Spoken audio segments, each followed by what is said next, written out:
2007'de saat 11.30'da sıralarında eşim mide rahatsızlığından geçiriyor abi. Geçirdikten sonra bana yani dedim gitmeyelim. Hanım sanki içimde doğdu.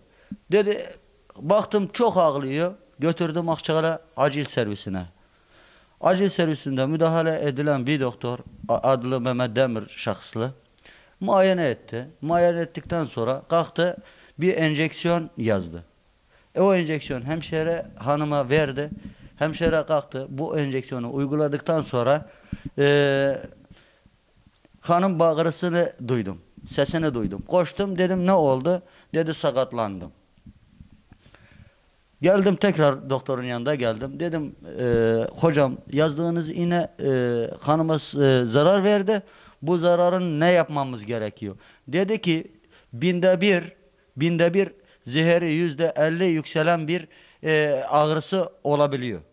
Bize o inanarak biz saflığımızdan, cehaletimizden, hastahaneden erken çıktık. Ben dedim hanım Allah rızası için gidelim sabah ola hayır ola.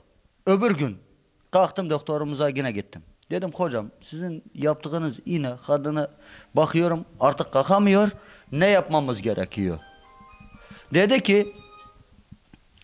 ki bize ben yaptığım tedaviyi yaptım. Nereye başınız istiyorsanız orayı vurun. Nereye canınız istiyorsa oraya şikayet edin. İlk ifadesi. Kalktım.